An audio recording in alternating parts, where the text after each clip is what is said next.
Good afternoon all. Myself Ashish Joshi. I am working as a scientist at Photogrammetric and Remote Sensing Department at IIRS ISRO, Dehradun. In this course of Machine Learning to Deep Learning, I will tell you about the basics of the basic principles of the remote sensing, Earth observation sensors, and image formation.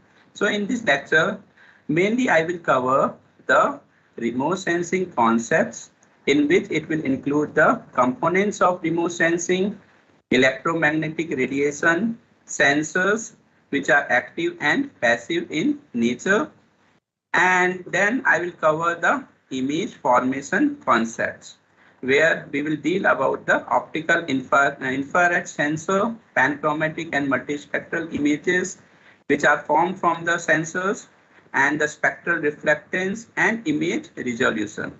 And after that, I will also discuss about the some image processing concepts, which includes the radiometric corrections and geometric corrections.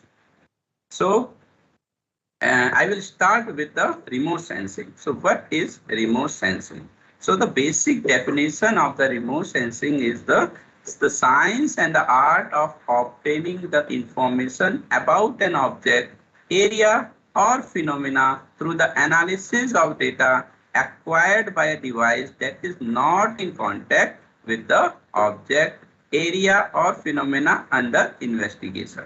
Okay, so what is the meaning of the remote sensing? Means we want to get the information of any object or an area without being in contact of the object. Okay, so that technique is called the remote sensing. So how we can do? We can have components in the remote sensing. So if we are considering the overall scenario in the remote sensing, so what we will do, we will deploy one sensor in the satellite form if we are talking about the space-borne remote sensing.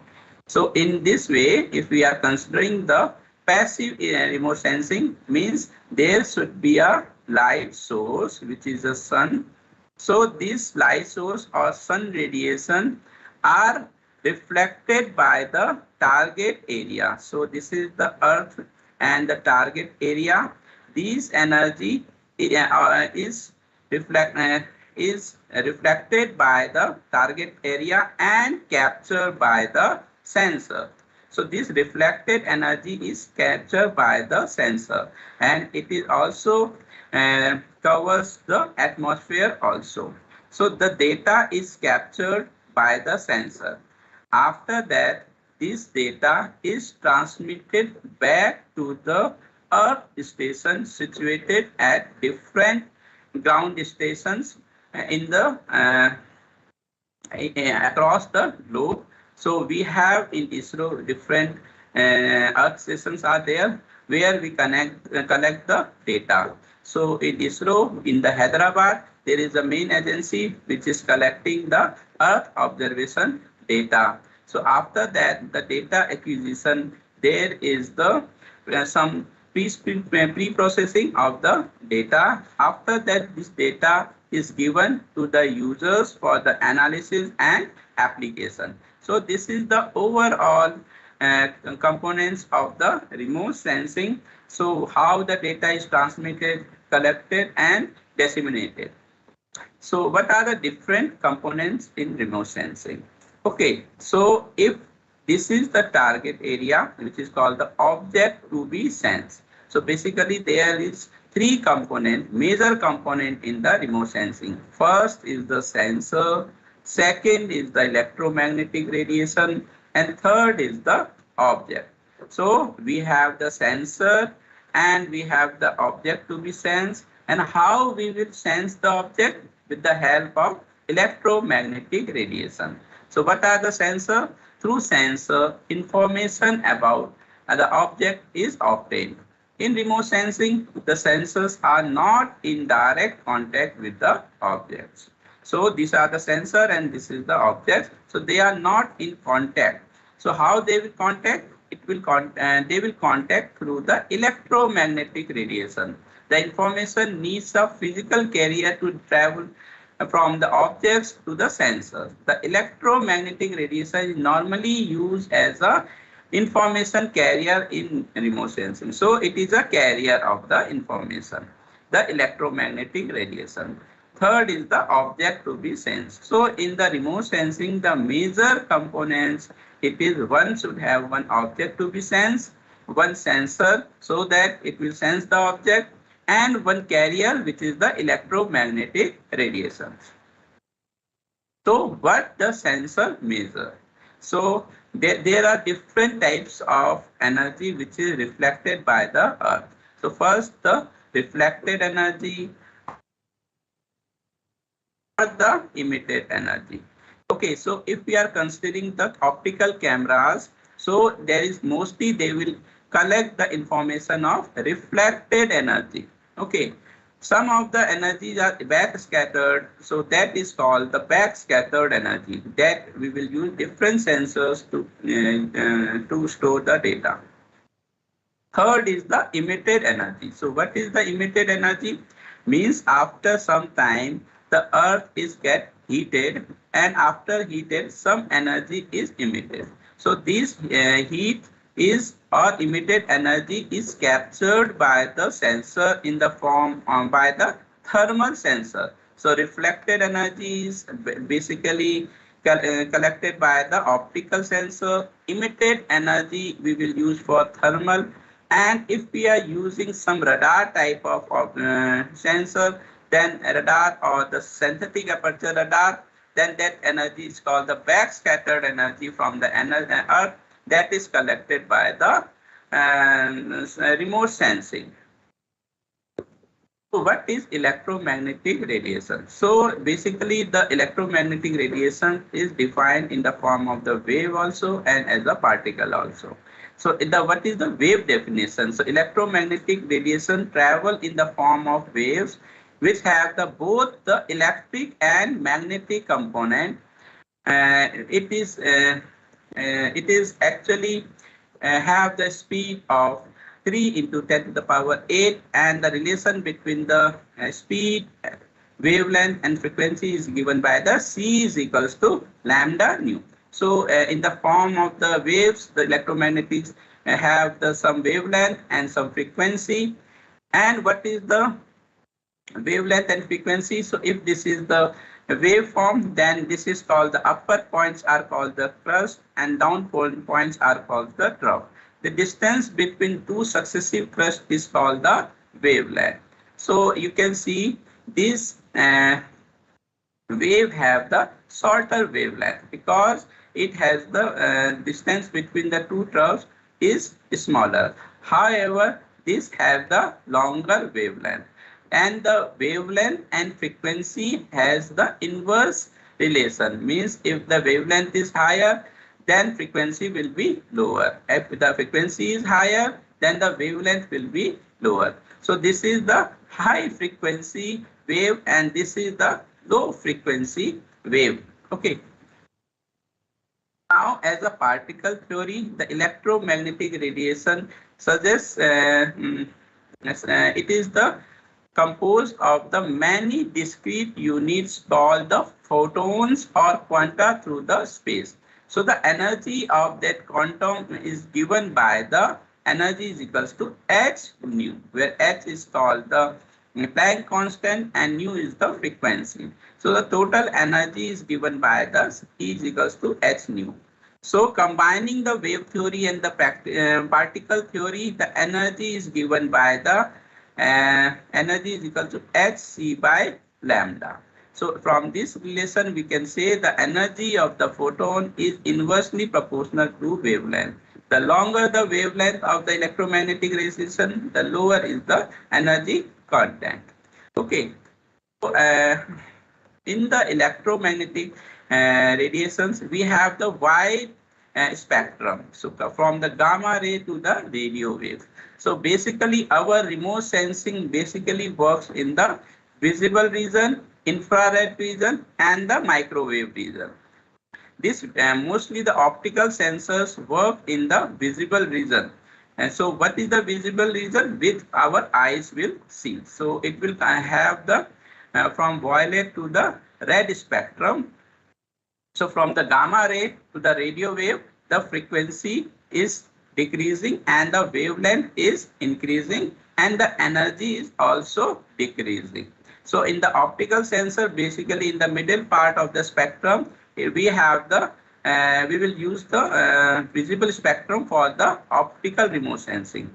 If we will include some thermal sensors, so it will have some thermal infrared section also. And if we want to use the microwave region, then we have to use the radar sensors, which is known as synthetic aperture radar.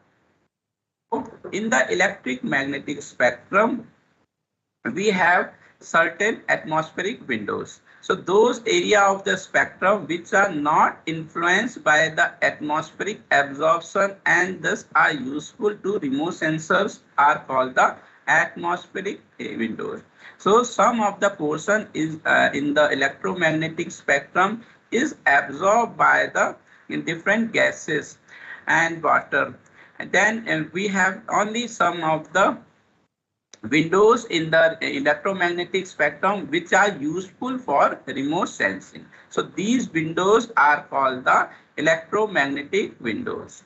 So from this, we cannot use the entire electromagnetic spectrum for doing the remote sensing. We have certain windows which is called the atmospheric windows.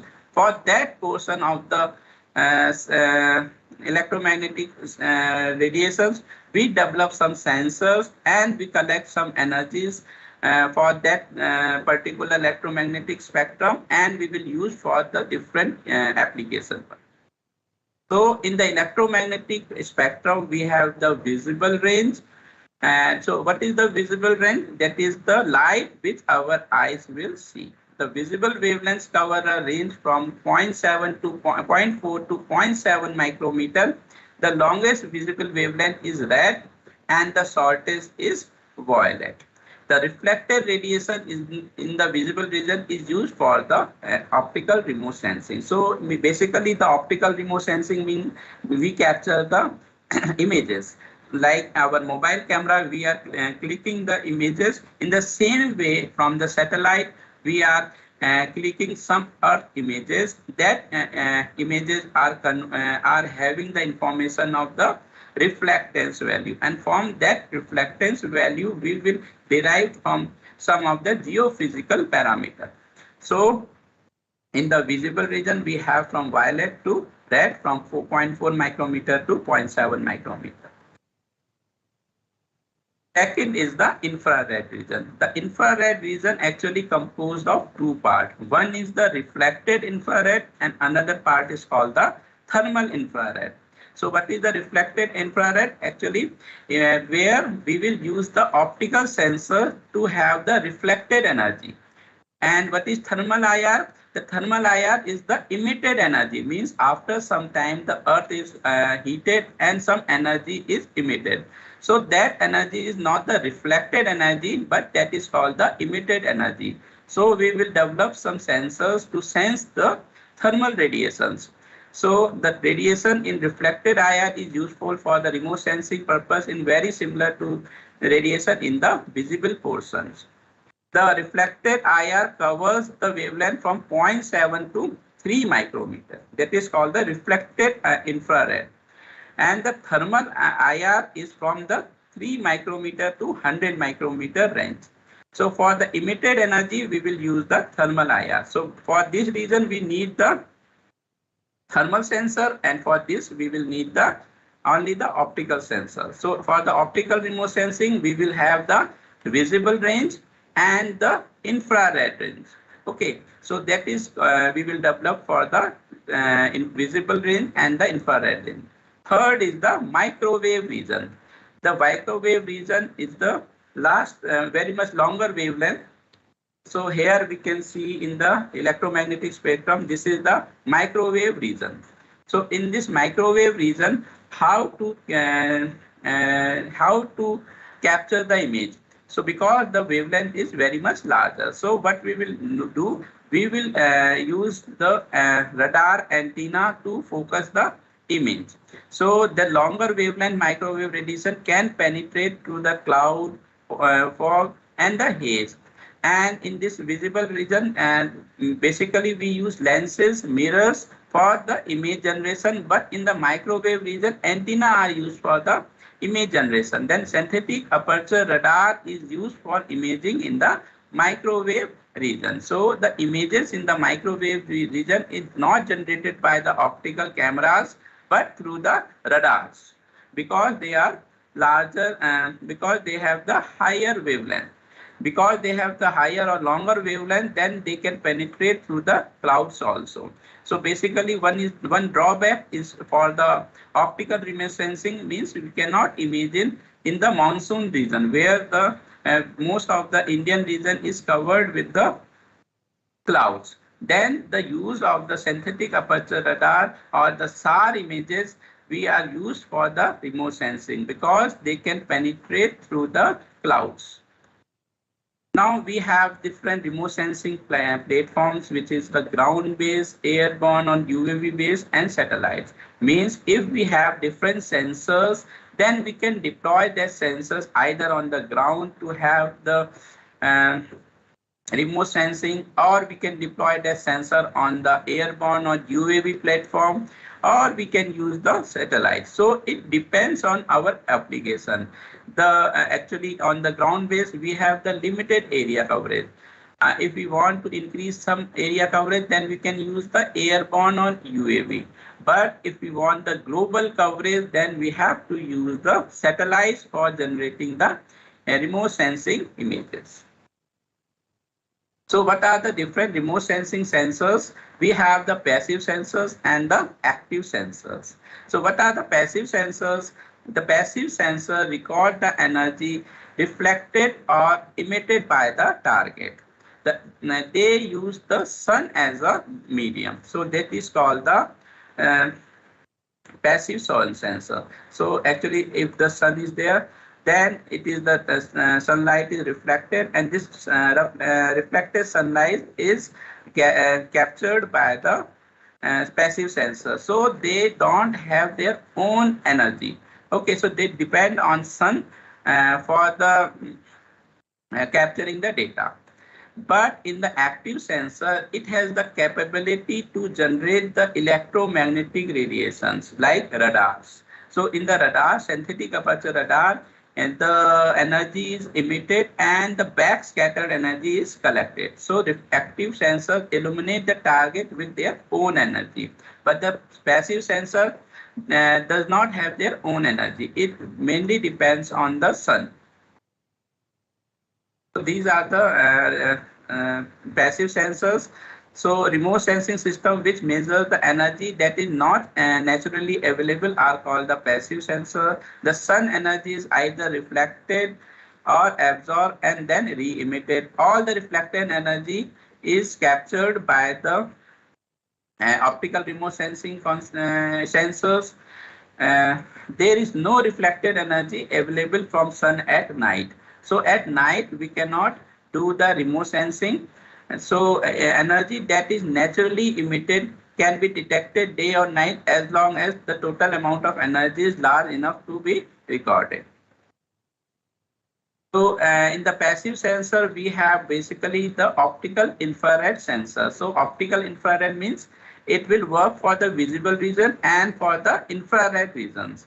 So panchromatic sensors cover a wide band of wavelength in the visible light, and the multispectrum sensors cover two or more spectral bands. Okay, so if we have the single band image, that is called the panchromatic sensors. If we have the multiple bands, then it is called the multispectral sensor.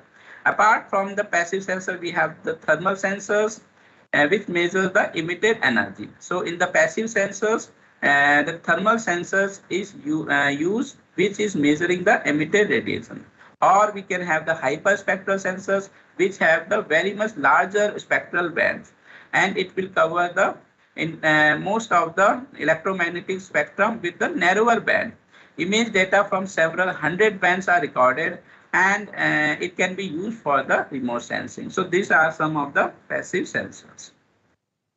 So active sensor have their own illumination, means the energy it is emitted, and it is the targets the energy is interacted through the targets, and the energy is again scattered back to the sensors and collected the information. The active sensors basically are the synthetic aperture radar, which is called the SAR, which is working on the microwave region, and the LIDAR, which is working on the optical region, which is called the light detection. And so what are the advantages of the active sensor or the synthetic aperture radar? All weather observation system, sensitive to dielectric properties, penetration capabilities, and metallic and artificial objects it can detect, and it can have the sensitivity to geometrical structures. So it have the some advantages. The synthetic aperture radar. So in the how the data is acquired by the sensors. So we have the basically three reasons. One is the visible. So in the visible region, we will use both passive and active sensors. So passive sensors are the OIR sensor. Active sensors are the LIDAR sensors. And the thermal infrared, we have the thermal sensors which record the emitted energy. So in the visible region, mostly the reflected energy we will absorb. In the thermal region, we will have the emitted energy. In the microwave region, we both have the active and passive region. The active is used by the SAR, synthetic aperture radar, where the microwave pulse are transmitted and measure amount of backscatter energy, and it will infer the scattering process. The passive sensors actually in the microwave regions are the radiometers, which will sense the microwave energy emitted from the Earth's surface. So we will go in detail for the optical remote sensing. So in the optical remote sensing, we will use the optical infrared sensor. So what is the optical infrared sensor? That optical remote sensing actually have the from 0.4 micrometer to 20 micrometer for the covering region of visible region as well as the infrared region. So it will cover the visible region also and the infrared region also. So understanding the properties of the electromagnetic radiations under various conditions is fundamental to the understanding of the remote sensing images. A sensor whose response cover a wavelength region extending 0.4 to 0.4 micrometer to 20 micrometer is called the optical infrared sensor. Means from the 0.4 micrometer to 20 micrometer, we will have this range for the optical infrared sensor. So the radiation reception and analysis are carried out by the instrument which are built on optical technology. So basically in the optical infrared sensor, we have the lenses, mirror and prisms for the use of the remote sensing. So in the optical infrared sensor, which is also called the OIR, it is basically have the two types like photogrammetric and electro-optical sensor. So what is the photographic system? The images are transformed directly on a film. So it is the old technology, means we have the films in which the images are transformed. But nowadays we will use the electro-optical sensors. The optical image is first converted into the electrical signal and further processed to record or transmit the data. Generates the panchromatic images and the multispectral images. So basically what we will use for the optical infrared sensor, we will use the electro-optical sensor in which the first the light energy is converted into the electrical signal and then further to process and transmit the data. So basically what type of images? We will have the panchromatic images and multispectral images. So in the panchromatic image we have the single band, and in the multispectral image we have the multi. So how the image is formed in an from the satellite. So basically in the satellite, we have one optical sensor which is called the linear CCD, which is called the charge coupled device. So the CCD is capable of absorbing and sensing very nearly all the incident photons energy. So whenever the sunlight falls on the linear CCD, then it will sense. The output of the CCD area is the continuous electric signal which is converted by the scanning the photosensor in an order and reading out their voltages. So from the photoelectric effect, the photon energy is converted to the electrical energy. Then this electrical energy is converted to the voltage, and that voltage is then converted through the analog to digital converted DN numbers. So voltage is then converted to the analog to digital converted to the digital numbers, which is called the quantization process. So that it will record the different levels, which is called the digital number, which is called 10-bit or 11-bit. Downloaded to the receiving station, DN in an image converted back to magnifying energy measured through the calibration. So in this image, this is the analog image, means this is the actual continuous image which is on the ground, but after the digitization or the image acquisition, this is the digital image. So what is the digital image? Digital image consisting of the discrete picture elements called the pixel. So if this is the image, if we will zoom in this portion, so it is consisting of some white and black pixels. So these white and black pixels, for a particular pixels, it is called the some energy, which is have the actually in the form of digital numbers or reflectance values. With each pixel associated a number known as digital number. So this is the digital number 1166 111114. So if the energy, if the digital number is higher, then we have the bright pixel, and if the digital number is lower, then we have the gray pixel or darker pixel. So image is basically a two-dimensional matrix of the digital numbers. So if this is an image, we can see this is only a matrix of the digital numbers. Okay. Now, what is the ground sampling distance? The ground sampling distance is the distance between the two consecutive pixel centers measures on the ground. So if we can say, if this is the CCD, this is called the CCD, if it has the 7 micrometer size. So this how much 7 micrometer, how the GSD is coming. So from this one, this is the lens, and we have this focal length, and this is the height of the sensor. So from the similar triangle formula, we can establish this relation. The GST at nadir is given by the CCD pixel size. What is this pixel size into the height of the sensor and the what is the focal length. So for LISRO, if it is CCD pixel size 7 micrometer and the height of the sensor is 817 kilometer and focal length is 982 millimeter, then how much is the GSD it is coming? It is coming around 5.8 meter. So 7 micrometer, we can have the GSD of 5.8 meter for this 4. So this is the actually that 7 micrometer pixel on the electronics. It will cover how much sampling in the ground. It will cover the 5.8 meter on the ground. So in an image, we have now understand it is a two-dimensional image only. It is a two-dimensional matrix only. So what is the histogram of an image? A histogram is a graphical representation of distribution of DN values in an image. So here you can see if this is an image, so it is consisting of DN values. Okay, so now we want to have, this is simple, a data or one dimension, two dimension data. So we will collect all these DN values, and if we want to have at which DN values, how much time it is occurring, means we want to have the frequency of the DN number.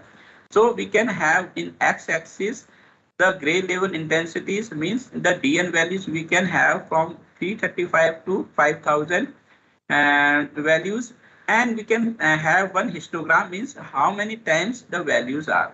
So if we y-axis show the frequencies of these intensities. So these are some intensities, and this y-axis is showing as a what is the frequency. So we can see from like from this region to this region, most of the DN values are occurring.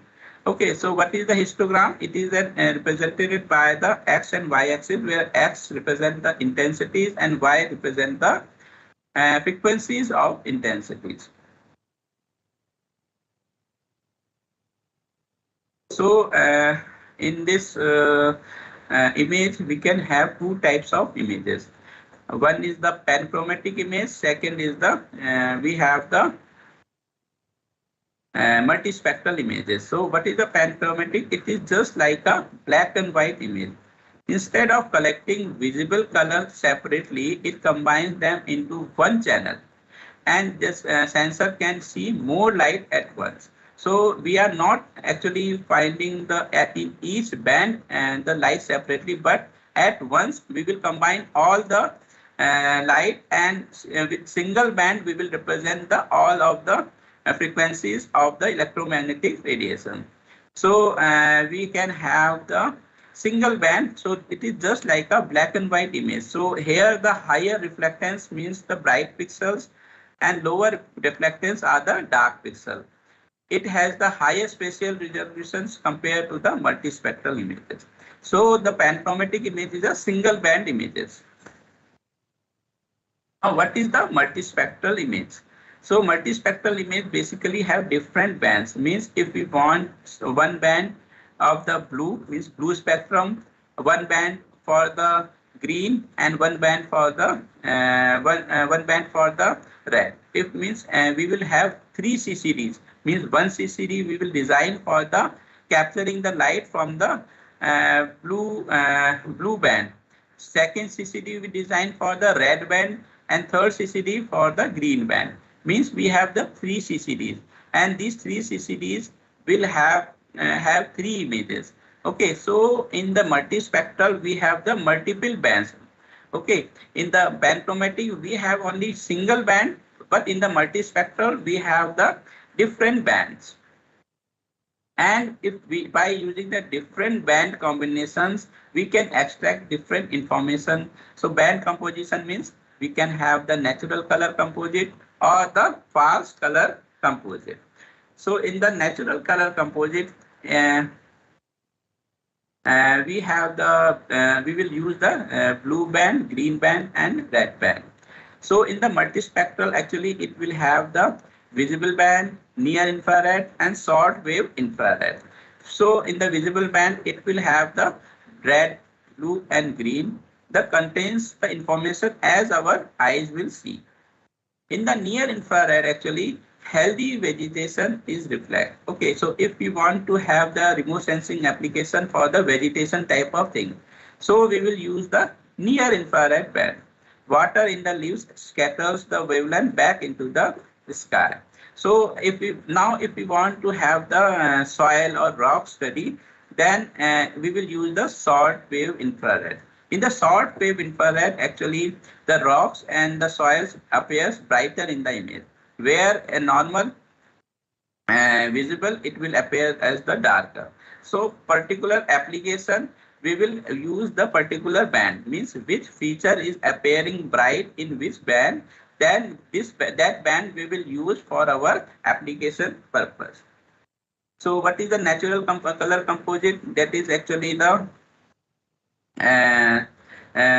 we will use like red, green, and blue band. So its purpose is to display the imagery that same way as our eyes is seeing. So urban features appear white and gray. Water is a shade of dark blue. So so what we will do? We will have red band in the red, green in green, and blue in the blue. So this is the band combination. And so in the we have different satellite, sentinel, and Landsat. So we will make the natural color composite, and by putting the red in red band, blue in blue band, and green in the green band. So you can see this is the Sentinel 2A image, and this is the Landsat 8 image. So this is the natural color composite image. So as our eyes are seeing, that is appearing as a natural color composite. So this is what the water bodies here, grounds are there, bare grounds are there, and vegetations are there. Okay.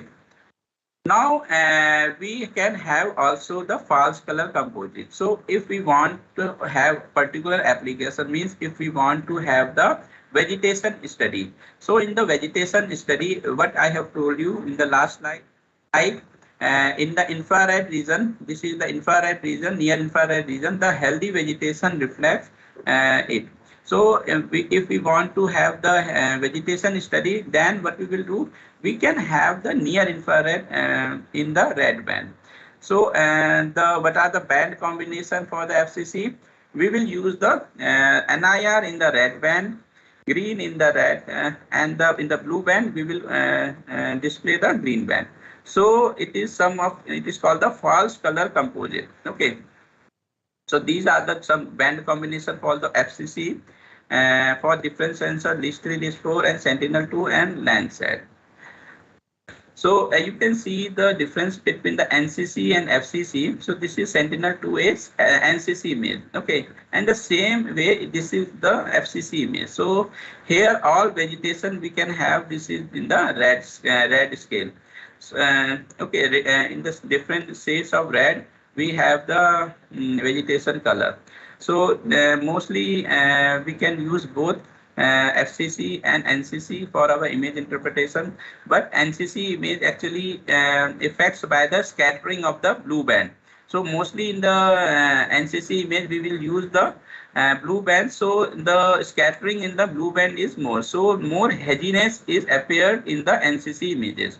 But FCC images we are not using the blue band, and we are more concentrated upon the particular near infrared or short wave infrared images. So here the images looks more with good contrast and less haziness. So what is the spectral reflectance in the multispectral image? So what is the spectral reflectance? So as I told you, in the optical images, we are having the energy of wavelength, and we are actually capturing the reflected energy. Okay. So what is the reflected energy and what is the incident energy into 100? So that will give the spectral reflectance. So what is the spectral reflectance curve? It is actually for a particular wavelength. So we have different wavelength, and we have what is the reflectance of any object. So if we have the vegetation, and we have the dry bare soil and clear water body, these three target classes are there. So we can see the spectral reflectance curve for is different for different objects. So vegetation, you can see this is the spectral reflectance curve. So you can see 0.4 to 0.7, that is the visible region, and after that there is the infrared region. So as I told you, like vegetation has higher reflectance in the infrared region. So you can see in this spectral reflectance curve, you have the higher energy. Okay, so in this infrared region, you have the vegetation has the higher and the soil has the lower, and water body is lower in every band.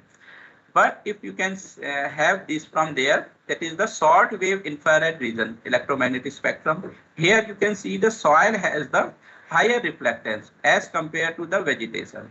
So the soil will appear brighter in the sphere band. So we can see from the spectral reflectance, like if we will use different bands for the object classification. So we in the multispectral, what we will do, we can classify these three objects because they have different brightness energy in different bands. You can see if this is the band in the near infrared, so this is the near infrared image band. So there actually, according to this spectral curve, you can see you have the lower energy for the water body. So this water body, you can see it is appearing as dark, and vegetation has the higher reflectance. So this part is have the vegetation. So you can see it is appearing as a brighter object, and this is actually the bare soil it is showing. So that is the bare soil. It is having the lesser spectral reflectance in the near infrared. Now, if this is the image in the short wave infrared sphere band. In the sphere band, you can see in this spectral reflectance curve, the water has the lower only, so it is appearing black only, but the soil has the higher reflectance. So you can see the same area, the reflectance means these are appearing brighter in an image and it is appearing the lower in the image. Like vegetation has the lower in the sphere band. So same area in the sphere band it is appearing darker, but infrared region it is appearing brighter. So in this way, if we will use the composite of the three bands like sphere and the near infrared and the any other band, then we can classify the water body and the bare soil and the vegetation. So this is the three images. This is the NIR band, this is the sphere band, and this is the NCC image. So here you can see in this one, this is the ground. So this is appearing sphere, it is appearing brighter, and here it is appearing darker. And here you can see the vegetation. This is the vegetation. This vegetation here it is appearing darker, but here it is appearing the brighter in this one. Okay, so we can see like based on the spectral behavior, different objects will appear differently in the images. Now, what is resolution? So resolution actually the ability of the system to render the information about the smallest discretely separable quantity. So basically it is the ability of the sensor to distinguish the two targets separately. Okay, if we have the two targets, what is the distance? If they are separated by the 1 meter, and the sensor is able to distinguish the two targets separately, then that is called the resolution of that sensor. Means any two objects, if they are far apart by 1 meter distance, then the sensor of 1 meter resolution will distinguish these two targets separately. Okay, so if the sensor will not able to distinguish these two targets separately, then we can say that it has the lesser resolution. It is not 1 meter resolution. So the image resolution can be have the spatial resolution, we have the temporal resolution, spectral resolution, and the radiometric resolution. So what is the spatial resolution? You can see it has the means the ability of the sensor to distinguish two targets separately. So you can see this is the 10 meter resolution, this is 30 meter, and this is the 80 meter resolution. So you can see in this image, basically we can distinguish some of the targets. Means, but in this we cannot distinguish the targets. So that is called the 10 meter resolution. We cannot able to distinguish two targets separately. But here we can distinguish the two targets separately. So that is called the spatial resolution. Okay, so it depends on the mainly on the spatial spatial information. Second is the temporal resolution. Actually, the temporal resolution represents the frequency with which a satellite can revisit an area of interest and acquire a new image. So, if we are not changing the geometry of the satellite, then by how much time it will acquire the same image. So, like Sentinel-2A, it has the revisit of 10 days. Means after the 10 days, it will acquire the same area. So that is called the temporal resolution. That means it will basically deals with the time. It represents the frequency with which a satellite can revisit an area of interest and acquire a new image. So that is the image at around 2 April 2020, and this is the 12 April 2020. That is the spectral resolution. The spectral resolution basically, if we have the number of bands, means if we are covering more bands, then the spectral resolution is better. Like Landsat, we have the in the multispectral we have the 8 bands, and the hyperspectral has the 20 to 20 bands. So means we have the more spectral information in the hyperspectral sensor, because the bands we have more bands, means for each reflectance value we will distinguish the two targets. Means based on the spectral information we can distinguish two targets separately. Okay, means the one is in the form of the spatial resolution and another in the form of the spectral resolution. Means if we have some reflectance curve, so if we have the number of bands are higher, then we can distinguish the two targets separately based on the spectral information. So in the Hyperion or in the hyperspectral sensor, we can distinguish two targets separately based on the spectral information. So it has the higher spectral resolution because it has the 220 bands, where Landsat has the 8 bands. Now the third type of thing is the radiometric resolution. Basically, four type of resolution, radiometric resolution. Now, what is the radiometric resolution? So it is the means how we are representing the differences of the energy precisely. Okay, means as I have told you, like in the optical sensors, what it will do, it has some continuous image, and that continuous image it is converted to the digital image. So some continuous energy is transformed to the some digital numbers. So how well we are transforming from one scale to another scale, means we can represent this energy either in 2 bit, means entire energy will represented by the energy by 0 or 1 bit, or we can have the 8 bit, means we can represent the image in from 0 to 7 value, or 16 bit. Okay, uh, so if we have the this 10 bit, so image, how much is the power bit image? It is 2 to the power 10. So how much gray level we can distinguish from 0 to 1024? So how much radiation, how much DN value separation is from 0 to 1023? Okay, so that is called the 10-bit image. So as we are increasing the bits, we can distinguish the two targets basically on the DN values. Okay, if we have the 1-bit image, so it has only the two values. If we have 10, so we have the total number of 1024 values. Okay, so that is called the radiometric resolution. So in this, actually, if this is the image, so if we have the 2-bit image, so every digital number is having either 0 or 1. So you can see the we cannot visualize this image properly. If we have the 4-bit image, in the 4-bit image, how much discrete levels we have? From 0 to 7.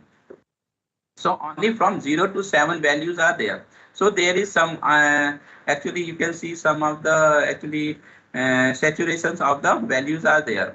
In 6-bit, it is also some, actually you can see some saturation and some fading effect is there.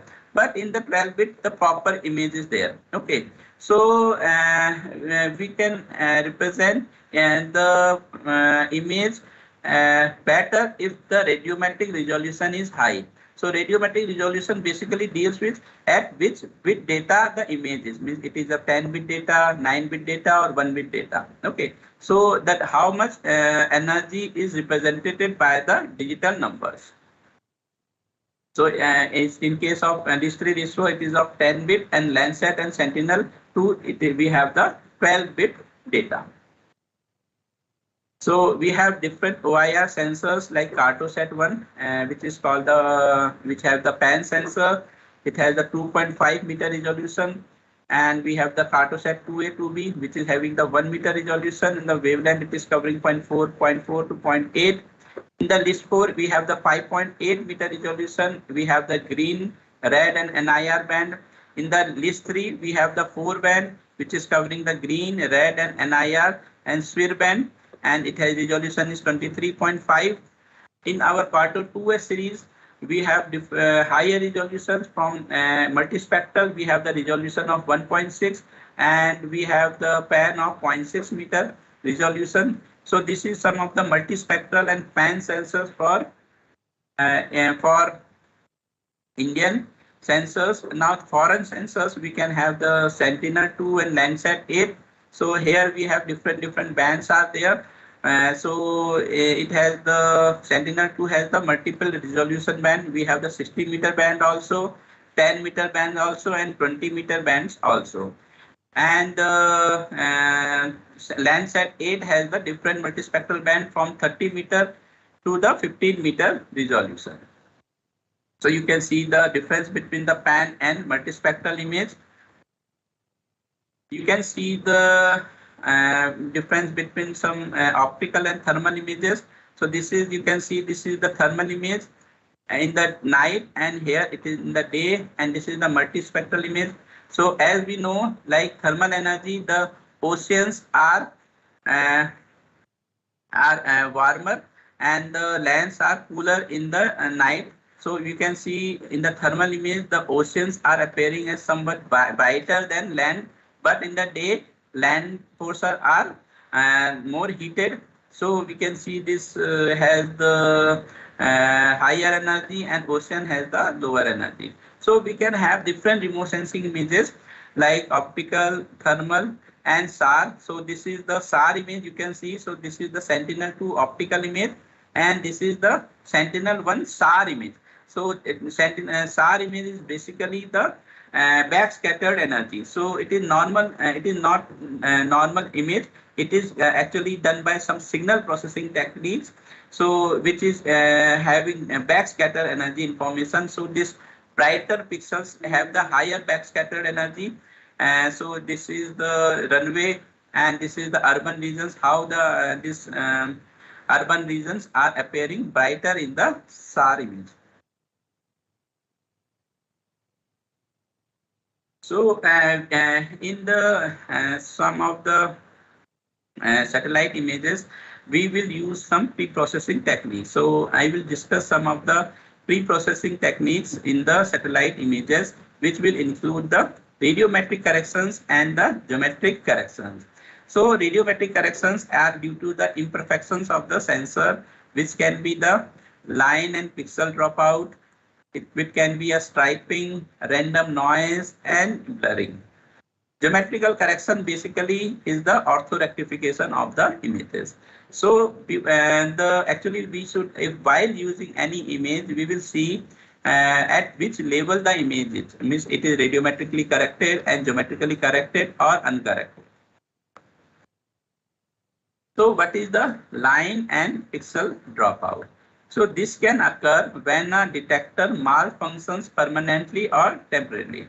Line dropouts are usually corrected either by replacing the defective lines by duplicating or from the subsequent line or by nearby lines. So you can see if this is an image, so we can have some pixel line dropout. So we can have this full region. We have the no energy. So it is appearing as a black line. So this is called the line dropout. Okay, so now this is some of the images. It may contain some line dropout in the images. So while using for any application or classification or anything, this line dropout, pixel dropout will create the problem. So how to correct this one? Can be done through the replacement or by taking the average. So either what you can do, if there is a line, then what we can do, we can take the average of this pixel we know, this pixel we know. We will take the average of these two pixels and replace there. Okay, like this one pixel here, one pixel here, and we can take the average and put it here. So by doing this one, this is called a simple process of averaging of the two pixels, and then we are putting there. So you can see this is the original image and this is the corrected image. So by doing this this corrections, we can remove the line dropout corrections. Now what is the striping in an image? So you can see this is an image, and this is the actually have the striping in this image. You can see this is the striping, this is the striping. So that is actually due to the non-uniformity in the sensor. Means if this is the CCD, so different pixels are there, and these pixels are not alike. Okay, so when the light falls in this sensor, so it have the different behavior. So this is called, you can see, this is a DN value and radian. So it will follow this type of relation. So it is not exactly simple line. So it has the some variations in the CCD pixel. So striping or banding occurs if a detectors go out of adjustment. That is, if it provides the reading greater than or less than the other detector for the same band over the same ground cover. Means for this one, actually it will have some lesser energy or higher energy. So we can have, means for entire scanning, we have the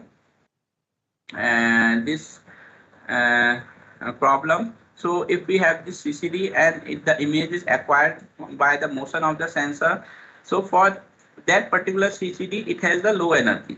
So it will form the low energy in this in every line.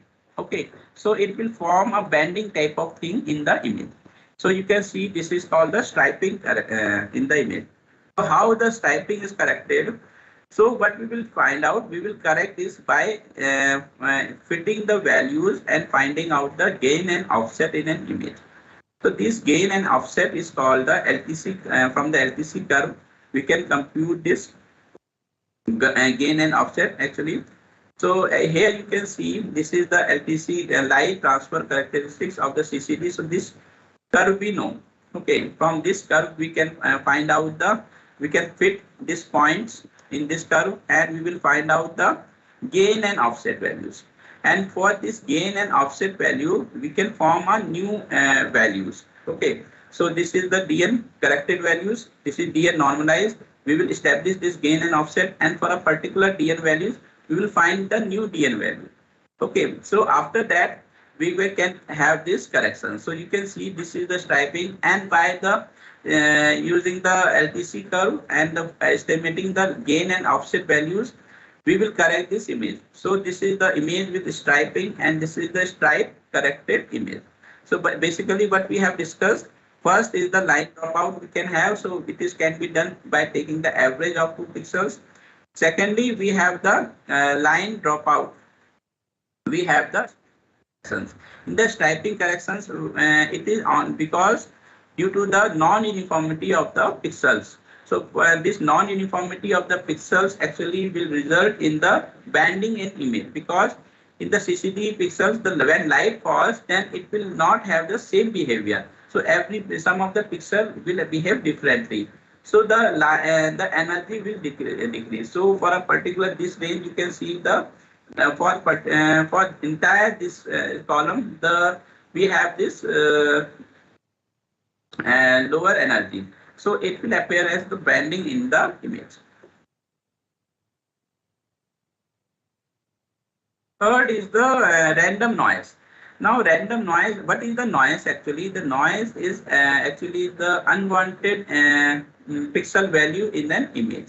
Okay, so the image which we want, if any feature is there, then it will represent at a signal, and any unwanted DN value or the signal, it is called as a noise in an image.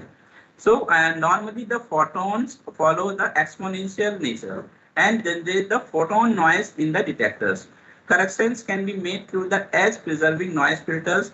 Different imaging sensors have different type of noises. So like OIR sensors, we have the photon noise and salt and paper type of noise or periodic noise. And the SAR sensor, we have the speckle noise. Okay, so these are some of the noises which are present in the optical or the SAR sensors. So these noise needs to be corrected before using any use of any application like classification type of thing. So how we can correct this image? We can have different noise filters are there. So we can apply the low pass filters with different filters are there. So you can see this is the image. So you can see this is the noisy image. Some pixels we have the noise is there.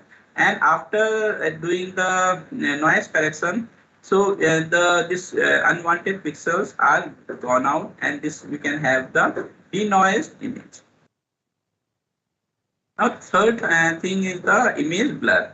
Image blur actually it is due to the motion of the sensors. Okay, so like if this is the point target, so if this is an image and this is the point target, so it will appear as a bright point.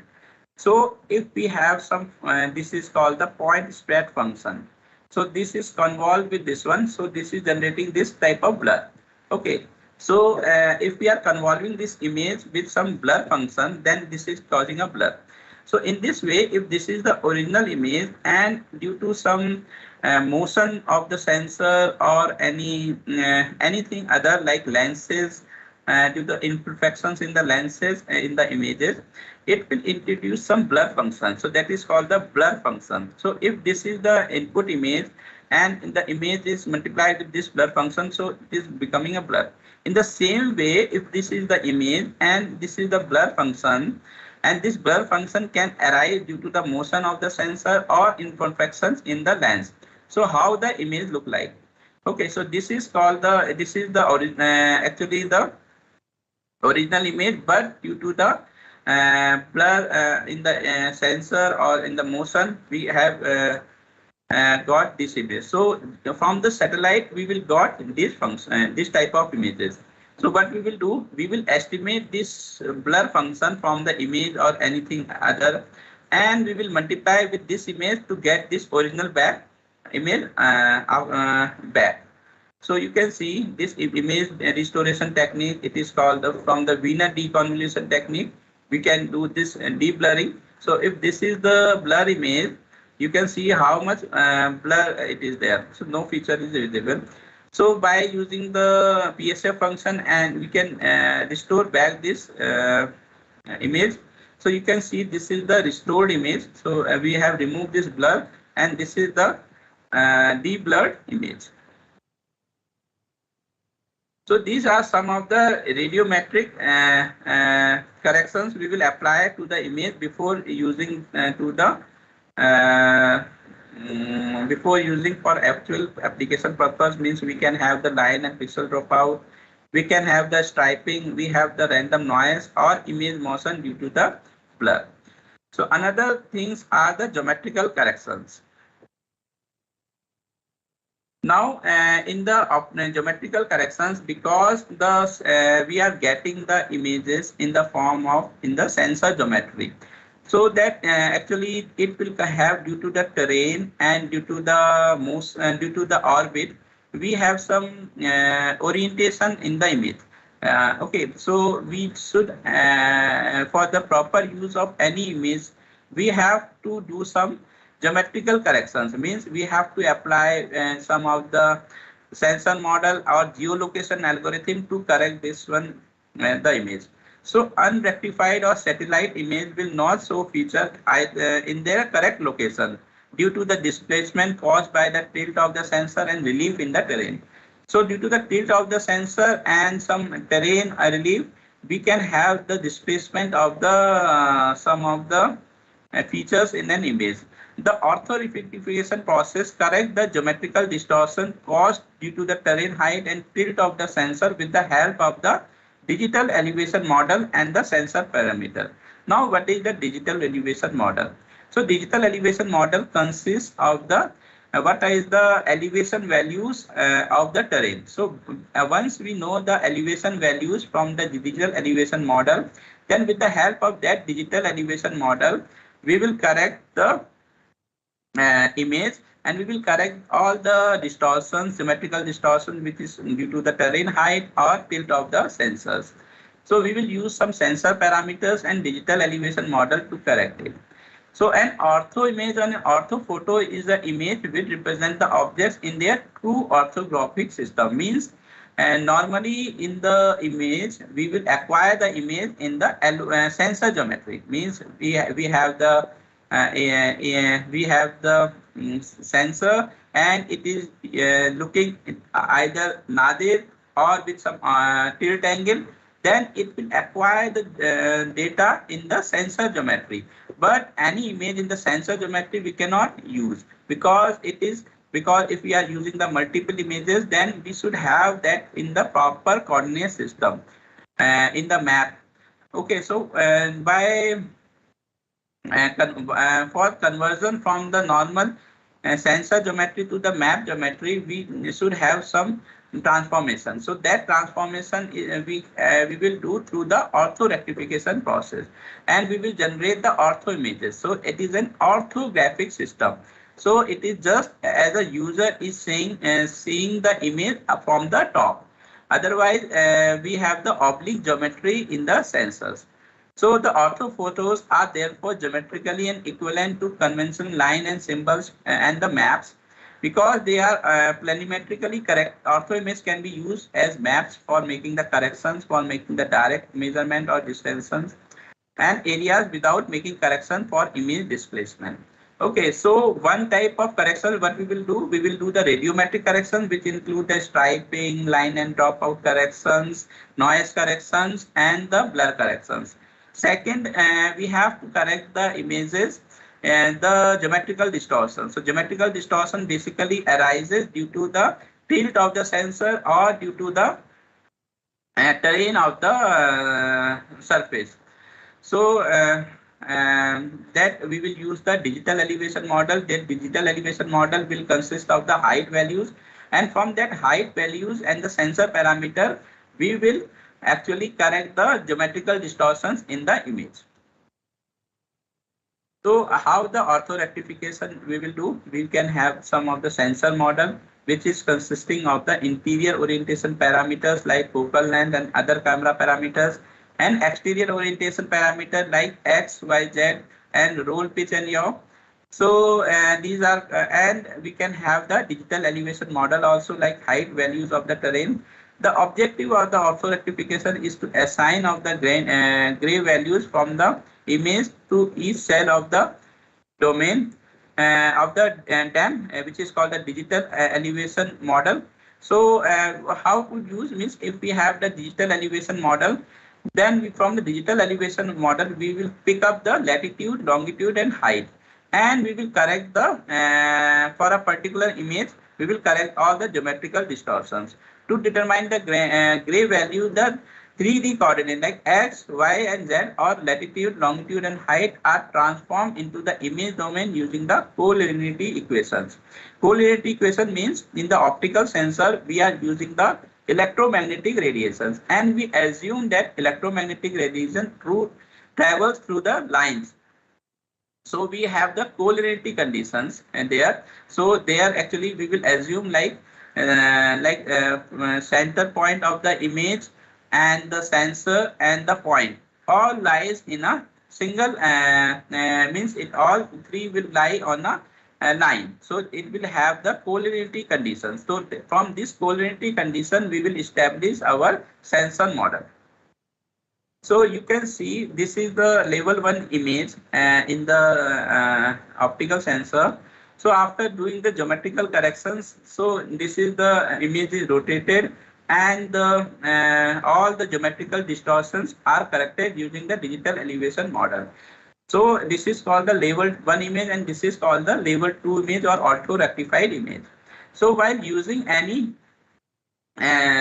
optical image, we should have the which level data we are using. So if we are using level 1 data, so this level 1 data is not geometrically corrected. Maybe it is radiometric corrected, means there will be no noise and blur and this one, but it is not geometrical corrected because it is not georeferences, and it is not actually uses the depth.